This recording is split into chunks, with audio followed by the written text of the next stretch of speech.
یہ high speed train جہاں سے گزرتی ہے وہاں کے لوگوں کی زندگی تبدیل کر دیتی ہے، اور یہ دنیا کا سب سے بڑا ہائی سپیڈ نیٹ ورک ہے۔ میں ہوں بیجنگ سے رضوان عباسی، یہ ہے چائنا، اور اس ٹرین کی سپیڈ ہے 350 کلومیٹر فی گھنٹہ، یعنی کہ اسلام آباد سے کراچی اگر آپ نے جانا ہو تو یہ صرف 4 گھنٹے میں آپ کو پہنچا دے گی۔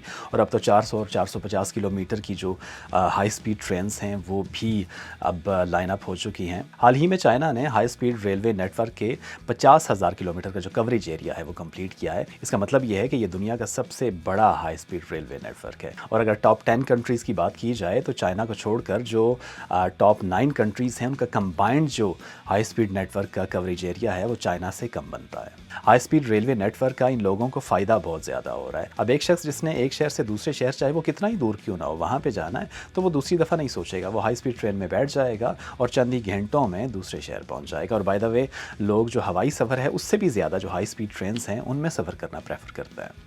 اور پھر میں نے کہا تھا کہ یہ ہائی سپیڈ ٹرین جہاں سے گزرتی ہے وہاں کے لوگوں کی قسمت اور ان کی زندگی تبدیل کر دیتی ہے۔ مثال آپ اس کی اس طرح سے لیجئے کہ ایک چھوٹی سی سڑک آپ کسی گاؤں سے کسی علاقے سے گزار دیں تو وہاں کے لوگوں کی خوشحالی جو ہے اس میں اضافہ آنا شروع ہو جاتا ہے۔ یہ تو ہائی سپیڈ ٹرین ہے، یہ جہاں سے گزرے گی وہاں پہ کاروباری طبقہ پہنچے گا، وہاں پہ بزنس اینٹیٹیز پہنچے گی، کمپنیز جائیں گی، وہاں پہ صنعتیں لگنا شروع ہو جائیں گی، انڈسٹریز لگنا شروع ہو جائیں گی، اور وہاں کے لوگوں کو روزگار ملے گا۔ اور پھر یہ کہ کنیکٹیوٹی میں اضافے سے وہاں پہ جو ٹورزم کا بوم ہے وہ آئے گا، سیاح دور دور سے یہاں پہ آنا شروع ہو جائیں گے، اور پھر ان لوگوں کی جو لوکل صنعتیں ہیں وہ فلرش کریں گی۔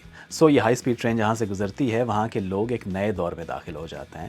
اور پھر یہ کہ اگلے 5 سال میں چائنا کا جو پلان ہے وہ یہ ہے کہ 50,000 کلومیٹر سے بڑھ کر 60,000 کلومیٹر تک جو کوریج ایریا ہے ہائی سپیڈ نیٹ ورک کا وہ پہنچا دیا جائے، اور یہاں پہ جو کام ہیں وہ یا تو وقت پہ ہوتے ہیں یا پھر وقت سے پہلے ہو جایا کرتا ہے۔